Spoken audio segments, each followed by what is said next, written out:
Wifi என்பதை நீங்கள் எல்லோருமே பாவிப்பீர்கள். வைஃபையை கண்டுபிடிப்பதற்கு காரணமாக இருந்தவர் ஒரு நடிகை என்றால் நம்ப முடிகிறதா? நான் தாரிக் அசீஸ், இது புதுநுட்பம். உலகிலே மிக அழகான பெண் என்று தன்னை வர்ணித்து பலரும் கூறிய போதிலும் அந்த விலாசம் தனக்கு தேவையில்லை என்பதை சொல்லி தான் ஒரு புதிய கண்டுபிடிப்பாளர் என்ற வகையில் தனது ஓய்வு நேரத்தை கூட அற்புதமாக கண்டுபிடிப்பில் ஈடுபடுத்தியவர்தான் நடிகை ஹெடி லமார். தன்னுடைய வாழ்நாளில் புதியவைகளை படைக்க வேண்டும் என்றே பல்வேறுபட்ட புதுமைகளை உருவாக்கும் மகிழ்வில் எப்போதுமே திளைத்திருந்தார். 2ஆம் உலகப் போரில் ஈடுபட்ட இராணுவ வீரர்களுக்கு ஜெர்மனிக்கு எதிரான இயக்கத்துக்கு உதவ வேண்டும் என்ற நோக்கில் நீருக்குள்ளும் நீர் மேற்பரப்பிலும் பயணித்து எதிரிகளை தாக்குகின்ற டோபிடோ என்ற ஆயுதம் பற்றிய அறிவை பெற்றார். தன்னியக்கமாக இயங்கும் இந்த ஆயுதத்தின் செயற்பாட்டை இதன் இயக்க மீடரன்களுக்குள் ஊடறுத்து நிறுத்தும் தகவை எதிரிகள் பெற்றுக்கொள்ளக்கூடாது என்பதை உறுதி செய்ய தத்தித்தாவும் மீடரன்களை தன்னகப்படுத்திக் கொள்வதற்கான தொழில்நுட்பத்தை இசையமைப்பாளர் ஜோர்ஜ் ஆந்திலுடன் சேர்ந்து கண்டுபிடித்தார்.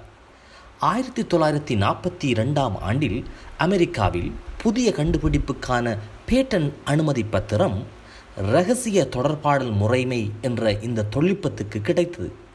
ஆனாலும் ஒரு பெண், அதுவும் ஒரு நடிகை உருவாக்கிய தொழில்நுட்பம் இது என்று அன்றிருந்தவர்கள் அலட்சியமாக இதனை கடந்து சென்றனர்.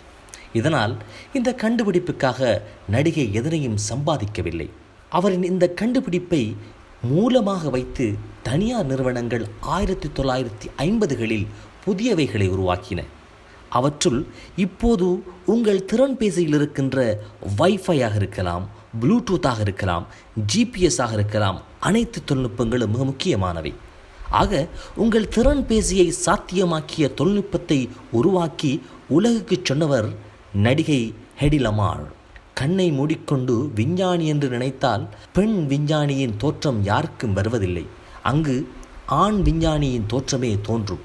அந்தளவில் சமூக சிந்தனை கட்டமைக்கப்பட்டுள்ளது என்று நடிகை ஹெடி லமாரின் வாழ்க்கையை திரைக்காவியமாக உருவாக்கிய இயக்குனர் அலெக்சாந்திரா டீன் சொல்கிறார். தனது 82வது வயதிலேயே அறிவியல் துறையில் தனது பங்களிப்புக்காக எலக்ட்ரானிக் ஃப்ரான்டியர் ஃபவுண்டேஷனினால் 2 விருதுகள் வழங்கி அங்கீகாரம் பெற்றார், பாராட்டப்பட்டார் நடிகை ஹெடி லமார். 2000ஆம் ஆண்டு 85வது வயதில் இவ்வுலகத்தை விட்டு மறைந்தார்.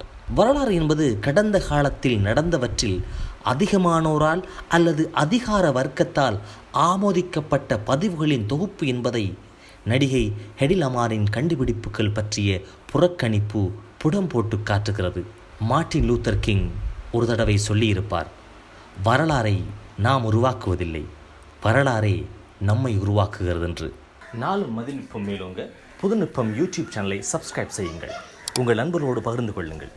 மீண்டும் அடுத்த காணொளியில் சந்திக்கும் வரை நன்றி, வணக்கம்.